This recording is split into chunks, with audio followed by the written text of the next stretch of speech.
Hack the Entrepreneur is part of Rainmaker FM, the digital business podcast network. Find more great shows and education at rainmaker.fm. Hack the Entrepreneur is supported by Citi Cards with Android Pay. Listening on your phone? Now you can pay while you listen using the same device. Just tap and go. Download the Android Pay app on Google Play or visit citi.com/androidpay to get started. Android Pay is available for eligible Citi consumer credit and debit cards.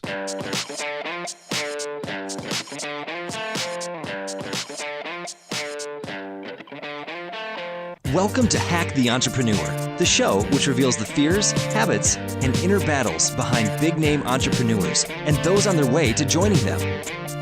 Now here is your host, John Naster. Hey, this is Hack the Entrepreneur. Thank you so much for joining me today. I'm your host, John Naster, but you can call me Johnny. My guest today is a customer success expert, a maximizer, and an entrepreneur.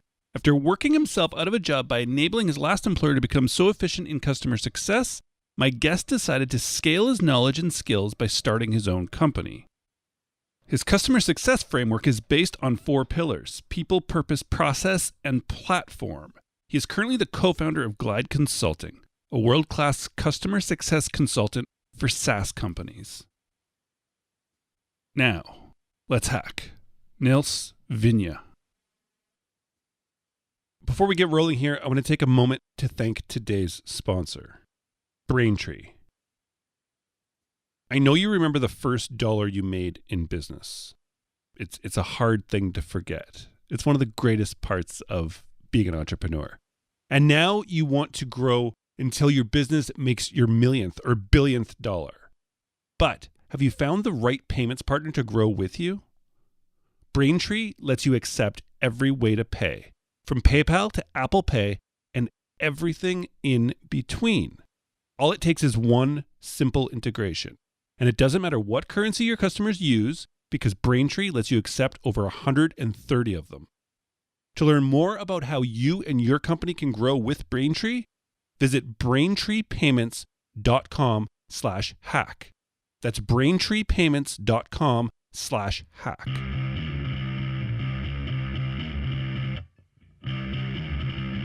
We are back with another episode of Hack the Entrepreneur. And today we have a very, very special guest. Nils, welcome to the show. Thanks so much, Johnny. Pleasure to be here. Oh, absolutely my honor. And I think this is going to be a lot of fun. Same here. All right, let's do it. Nils, as an entrepreneur, can you tell me, what is the one thing that you do that you feel has been the biggest contributor to your successes so far? Yeah, absolutely. Hands down, the biggest contributor to my success has been my awareness of and focus on the development of what I am most talented to do every single day. And this comes in vernacular use as strengths. So I focus on what I am most talented to do every single day.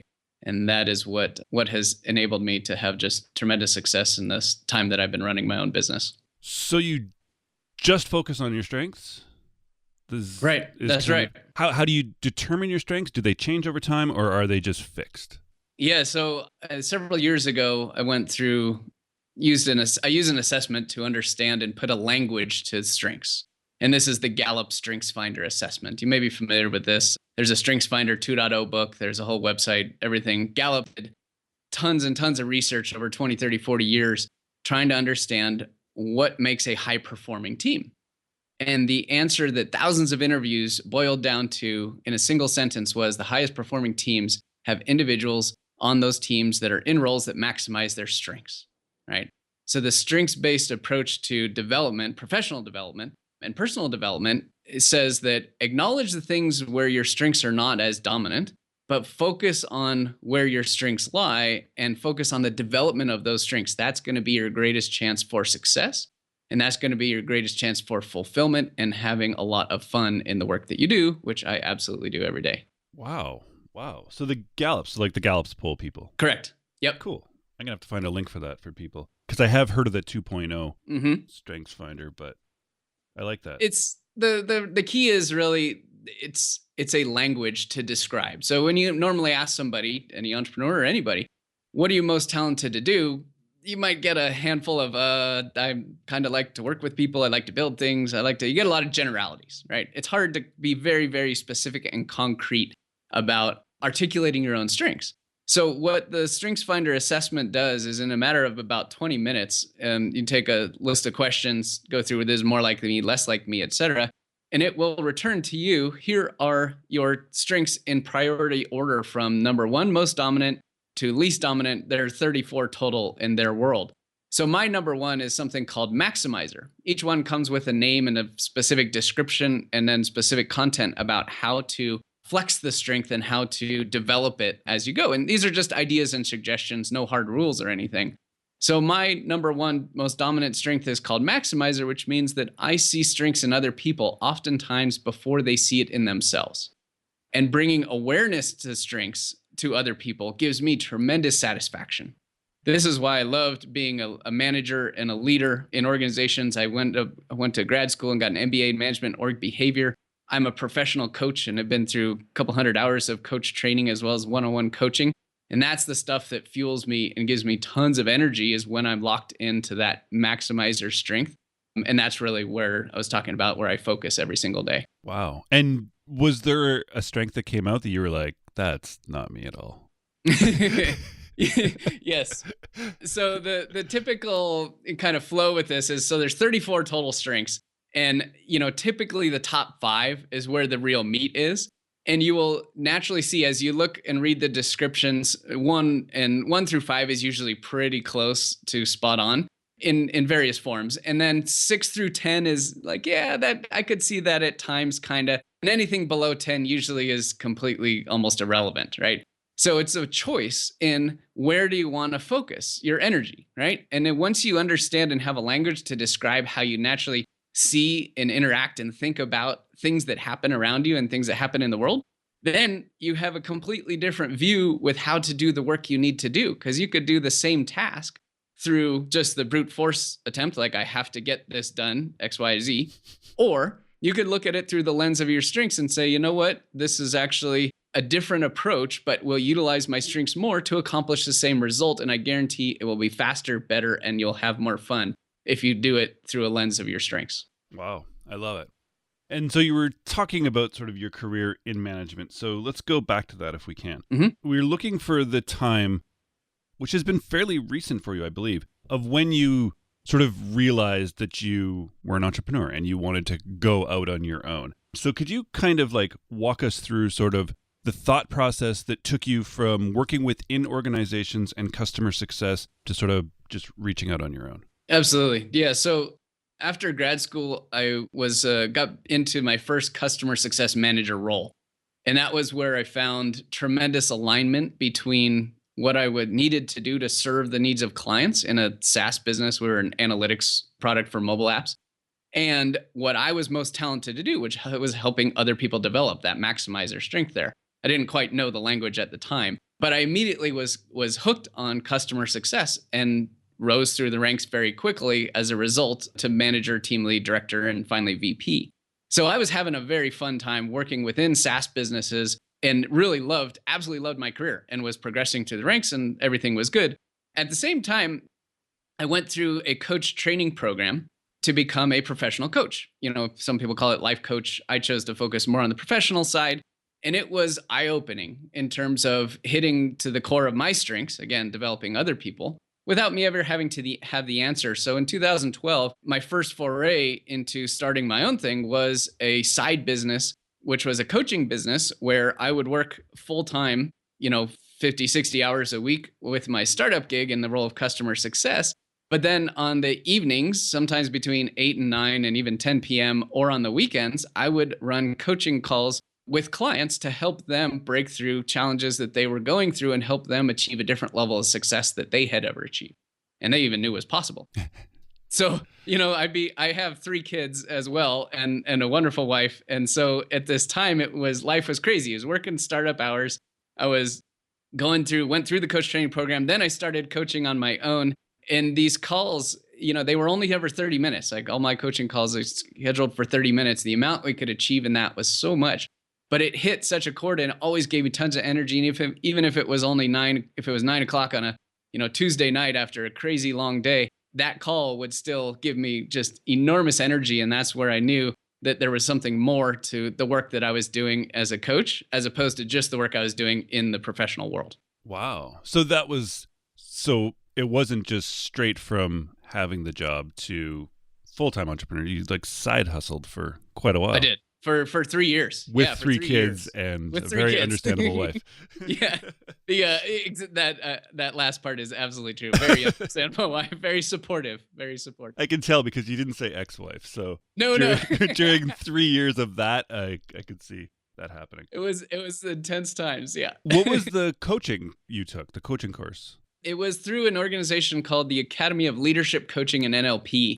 And so my progression was, kind of after grad school, I finished in 2009. I had a couple of years off where I wasn't in school. And the 2 years I was in grad school, I was also working full time for most of that period. So life was intense. I had 2 kids by the end of grad school, and then a third was shortly thereafter. And that I was ready. I got to a point where I told my wife, I said, I'm ready. I got to go back and learn something new. I got to keep pushing the envelope, learn something to develop myself again. And I had an interest in coaching, had a little bit of knowledge about it, did some research and found this program. And it was just perfectly aligned with me, helped me gain tremendous perspective and value from just going through the training to become a coach. You have to coach yourself, as well as you peer coach with other coaches in the training program. And you can't make anything up, right? This is your own material. What's going on in your life? Where do you really want to go? What's the blueprint? What's the agenda, right? And then how do we get there? So I went through 5 months of intensive coaching, probably 120 or so hours. And I came out a completely different person with an enormous just realization and awareness of the passion that I had, and a closer identification of, my strengths and what I'm really talented to do. So that was a key learning piece as I developed that on the side, was to keep following that thread and really carry that on through, which eventually continued into a full-time gig, which we'll get into. Right. And then customers came from that, like coaching clients? Yeah. Came from that organization. So everything came through, word of mouth. I told people about coaching and what I was doing, and they were immediately said, whoa, that's really interesting. Tell me more. And this is one of the things that I tell all the people that I talk to whenever anybody's looking for direction and guidance and stuff, is that, and there's hesitancy and there's fear of doing something different and new. The key is that people love passion, right? People absolutely can see that. When you see someone who is so locked in and engaged and loves what they do, you can't help but be intrigued, and it pulls you in, right? So I never had any marketing. I had nothing. I purely just told some of my close network about what I was doing in this coach training program, how it was impacting me, what I was doing inside my organization in the customer success world to bring this into there. And it was immediate interest in, wow, that's really fascinating. Or they'd refer me to somebody else who was maybe going through becoming a manager for the first time. And that transformation is enormous in terms of the amount of change. So I just continued to focus on helping one person at a time. And sometimes, I'd go for, I'd have a month where I had 2 clients, and then sometimes I go for, 2 months without a client. And that was okay because I was always just focused on helping the next individual when I came in contact with them. Excellent. And so now carrying on from here, I guess at some point you decided you didn't want to push the coaching sort of to a full-time gig, and you carried on working, but then at some point decided to go full on into starting your own consulting business. Yeah, at the end of around Thanksgiving time of 2014, I had spent a year with the startup I was at. I was the VP of customer success, and I came in, they were early stage, had virtually nothing in place from the customer success perspective, and had signed a ton of big deals in Q4 the prior year prior to me joining, and said, what are we going to do now? We got to figure this out. This is a SaaS business, right? So I came in and over the course of the year, put in the foundation for customer success in place from scratch, had tremendous results, turned around the net promoter score from the lowest in the company history to the highest in 3 quarters, had 0% expansion revenue from existing accounts go to 14% of our ending Q4 ARR was actually from existing accounts. So had some monster wins. And frankly, I worked myself out of the job, right? At the stage the company was at, I did my job to put that foundation in place and had things running so smoothly, they did not need me anymore. And it felt really awkward and good at the same time to be in that position. So with the CEO, we jointly decided that they didn't need a full-time VP anymore because they had the thing running on Rails, and my two CSMs could take over running the department for me after I was gone. So I had two choices. I could, one, go get another VP of CS job, which would have been fairly straightforward and pretty easy, and kept running the same crazy hours and schedule and travel and all that good stuff. Or I could go help a lot of people, different people, in the area of customer success, right? And I was like, I've had a lot of great success in this. I've got a lot of great wins. I know that my strengths are focused on the development of other people. This might give me an opportunity to reach many, many, many more people. And so January 1st, 2015 was my first day completely on my own, formed my consulting firm, which is called Glide Consulting, to specifically focus in the area of customer success. Wow. So January 1st, 2014? 2015, sorry. 2015. Yeah. So what was the process then? Like basically you knew that you could do this again with another company, but you would, when you do your job right, you'll just work yourself out of another job. Mm-hmm. So just kind of be an endless cycle of new startups and just total chaos. So this way you can do that, but you don't have the job to work yourself out of. So your job as a consultant is to just get them to that stage. Yes, and my job actually is to work myself out of each job. Right, exactly. Right? But you can move on. It's a lot easier. It's not that awkward situation where now what do I do? That's now exactly right. Now it's success for you. That's and for as them as the customer. So what did you do with? You took on a co-founder, I believe. Yes, correct. So what was the thought process behind going out on your own or starting with a co-founder? Yeah, come January, started just me, and I sold several in the first 4 or 5 months of the year of 2015. I made almost my entire salary from the previous year when I was working full time as the VP, and I was just ecstatic. Again, I had a very close network of customer success professionals, VP level, director level, within the San Francisco Bay Area, is a very close group. And I had, again, gone out to them talking about what I was going to do as a consultant, and either there were opportunities with them or they referred me into other places. So those first 4 or 5 months of 2015 was crazy busy, and I wasn't really thinking about much besides just delivering on those contracts I had initially signed. So then Alex McClafferty, he's my business partner now, he was coming to a point he's a co-founder of another startup. He was coming to a point where he had worked himself out of his role. So he's co-founder, and he went from spending 16 hours a day down to spending 30 minutes a week based on automating himself out of his business. And so he all of a sudden found himself with like most of his time back. And he didn't quite know exactly what the next area was for him to focus on. So he started researching the area of customer success. He lined up calls with leaders, just cold pinged, and wanted to understand more about what was going on in the space. And 3 or 4 of those leaders that he talked to said, you know what, you got to talk to this guy named Nils.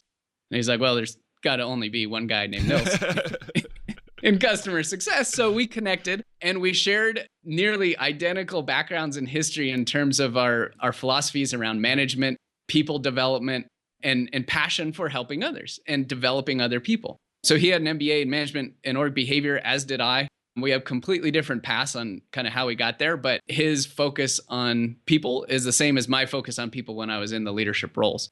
So we started working on projects, and what I can say is that, back to the strengths piece of this. So, we joke that his job is getting me in front of people, and my job is to do what I do when I get in front of people. And so we naturally complement each other very well, where he runs our marketing and operations side of the business and drives tremendous content and rich detail. And then I bring expertise on the consulting and the in-person and facilitation, and that's really where I shine.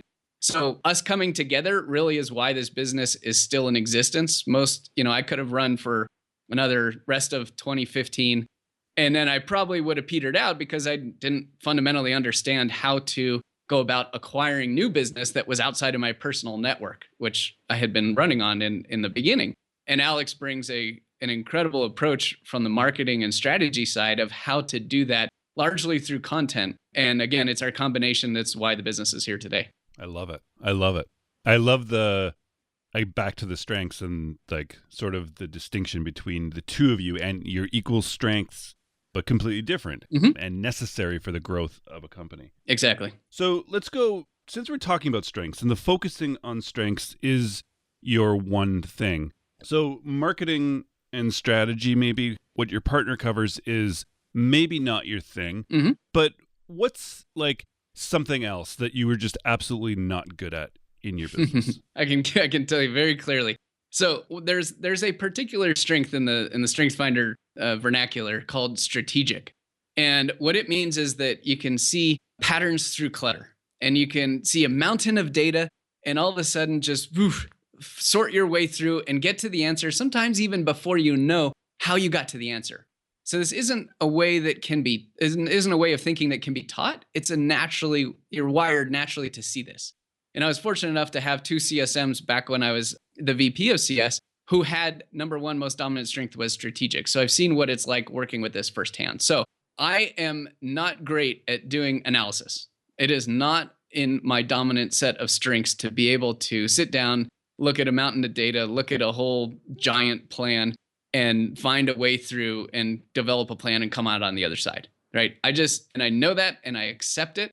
And I appreciate the fact that if something like that comes up, I need to have someone else with those strengths to support me in whatever capacity that project is. So back when I was VP, we did a big project interviewing customers. We interviewed 10 customers over a month or so to find out what was really driving their view of us and where we wanted to go and where they wanted to go, kind of a big research effort. So at the end of this effort, I was left with a mountain of data. I had 10 hours worth of interviews, notes, audio recordings, suggestions. We asked consistent questions, but it was this gigantic mountain. And I didn't know what to do with it, frankly. And I felt bad. I started to beat myself up. I was like, I'm the VP. I should know how to do an analysis. Like, this shouldn't be that hard. Like, it's part of the gig, part of the role. And what I came to the conclusion of after I finally got this underway was that my CSM was most dominant strength, as I mentioned, was strategic. And she told me when I asked her for help with this problem, literally, quote, that is my most favorite project to ever work on. Right? That is what I would love to do. So she was lit up over something that I was dying over and I sat on for 2 weeks. And it was for no fault of anybody. It's just that she was naturally talented to wired and to think that way, and I was not. So that was one of the biggest examples of the power of a strengths-based approach to leadership and management, and even, running my own gig, is that I acknowledge the areas where my strengths are not as dominant, right? It's not that I'm weak. It's not that I'm incapable. It's just that my brain isn't wired that way. So I'm going to instead put all my attention and focus into what I am most talented to do.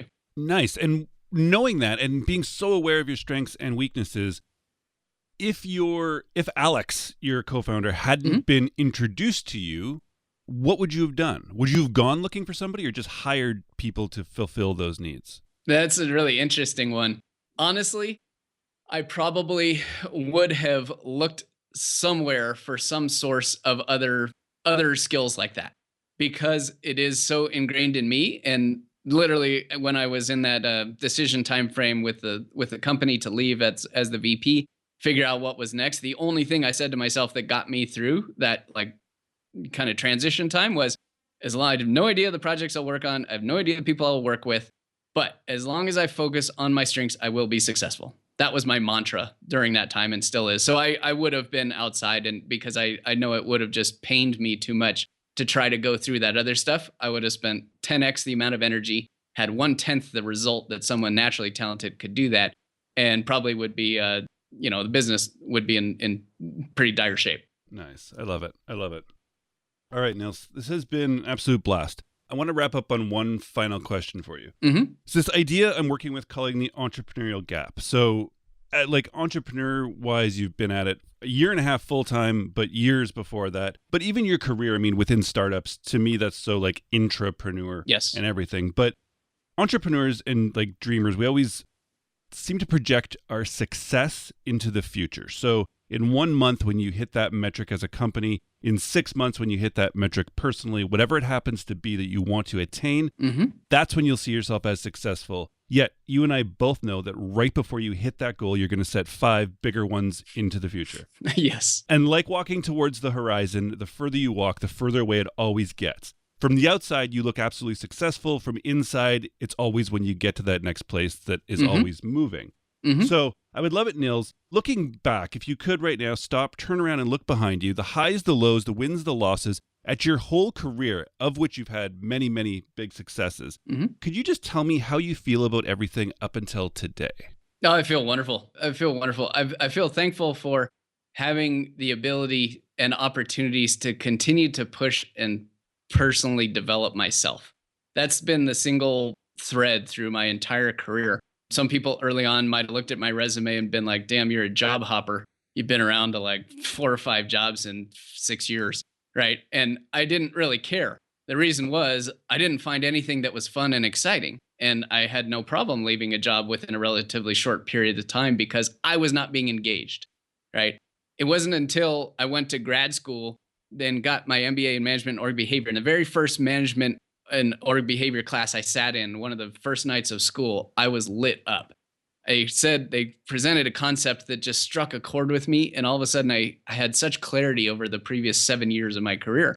I was utterly blown away, right? And that's where I started to see a glimpse of what I can now describe as my strengths, right? And so I went through crazy lows on account of trying to figure out what that natural talent was on my own. But it was brute force and continuing to push that enabled me to get to where I am today, which I live in the wonderful city of Bend, Oregon, completely created and crafted the life that I live with my wife here and 3 kids and have fun every single day, right? So I know that, like you were just talking about there, the horizon is forever going. In my view, as long as I'm directionally pointed correctly towards the horizon, right? I know exactly what I'm most talented to do. I know exactly the contributions I can make in this world. And I know how to focus on that every single day, right? So the big goals and things aren't as important to me as just continuously developing myself, learning new things about myself, as well as how to apply them and helping other people grow. That's the single most important thing. Beautiful answer. Beautiful answer. And I love the idea of you weren't happy or satisfied years ago and you refused to just settle with that. You pushed until you found what would make you happy. Never settle. Never settle. Yeah. I love it. All right, Nils, we've got to talk about your new business in passing. Can you specifically tell the listener where to track you and your business down online? Absolutely. So the name of our business is Glide, Glide Consulting, and you can find us at glideconsultingllc.com. And our role in this world is to work with SaaS businesses to make their renewals and expansions predictable, which is the critical components of a SaaS business. We work with everybody from fast-growing, hyper-growth startups like Rainforest QA, Segment, you name it, in the Valley, to the largest tech companies in the world. Oracle is a client of ours. So we've had a wide range of strengths and bring our expertise from the field of customer success and our framework, which is called the 4 Ps. You can check out on our website. We also recently published about 110, 120-page ebook, which goes in depth on how to run a customer success organization, how to build a world-class customer success organization. It is called Built to Serve, your playbook for customer success, and you can find it on our blog. On the blog. Awesome. I will link to the ebook in the show notes, glideconsultingllc.com, I believe. Correct. You got it. Excellent. And the Gallup Strengths Finder, I'm going to track down as well for you. Are you on social media? Yes. Yeah. So check us out. LinkedIn is probably the most dominant place for us, and that's really where our business lives. So check us out, Glide Consulting on LinkedIn. Connect with me, Nils Vinje. There's only really 1 or 2 Nils Vinjes, and there's only 1 dude with a mustache. So I'm pretty easy to find. And then you can ping us through the Glide site or Nils at glideconsultingllc.com as well. Awesome. I love it. Thanks again so much, Nils, for taking the time to join me today. And please keep doing what you're doing because it's awesome and inspiring to watch. My pleasure. Thank you, Johnny. Nils, thank you again so much for joining me today. That was an awesome conversation. And you out there listening, I hope you got as much out of it as I did. And I'm wondering if there was anything that just kind of stood out to you, if there was anything that caught your attention. Because I know when I go back and listened to the conversation, there was something that Nils said that was so very, very clear to me. Did you get it? Did you hear it? Let's do it. Let's find the hack. People love passion, right? People absolutely can see that. When you see someone who is so locked in and engaged and loves what they do, you can't help but be intrigued, and it pulls you in. And that's the hack. Nils. I love this. People love passion. So this is so true. And this, it's not always about quote unquote finding your passion and then sort of following that necessarily, but being passionate about what you do, to me, is something different. It's not like a hobby that you want to turn into a business. You can still have passion for growing a business and seeing it come up from zero to whatever, like creating something out of nothing. You can be intrigued by business or by your market more so than even the idea itself. But this passion is something that people see and people love. And it's true. People cannot help but notice it, be intrigued by it, and be pulled in. So whether they were investors, whether they're customers, whether they're potential employees or co-founders, people want you and need you to be passionate about what it is you are trying to do. If you are not passionate, we've talked about this before, the whole, it's going to take you at least 3 years or 5 years or 6 years or 10 years. Everyone seems to have a different idea of how long it's going to take you to take your idea to where you want it to go. You need to have passion to push through those years and those months and those weeks and those long afternoons. It's absolutely essential. If you don't have that passion from the very beginning, find it. Maybe don't change markets right away, but find where you can draw passion from in that space. I remember I interviewed Ryan Dice about a year ago now, and he's in some wacky small, what seem like small markets, but I mean, his company kills it in it. And he says that he's not passionate about the market particularly that he enters, but he's passionate about business, passionate about going into a business and creating something out of nothing and scaling it. You can find passion in those places. Nils finds passion in customer success. And he turns that, he uses that and pulls people in with that to help him grow and see his goals be achieved. Find your passion. People love it. Nils, thank you so very much. All right. Well, that was a lot of fun. I thank you so much for joining me. It's always a blast to have you. HackTheEntrepreneur.com is the website. Check out the site. See what's over there. Get on the email list because every Sunday I'm sending out email. Goes only to you, and only if you're on that list. There's just over 3,000 people on that list. They're reading it every single week now, every Sunday. Morning or afternoon, depends on when I get going. But I literally sit down at a coffee shop or something that day and write it. Something I've learned throughout the week or something that's come up in my business or something that I think that'll just be the boot to kick you in the ass to do what you need to do to kind of have an awesome week. All right. Once again, thank you so much for joining me. I truly, truly do appreciate it. And please, until next time, keep hacking the entrepreneur.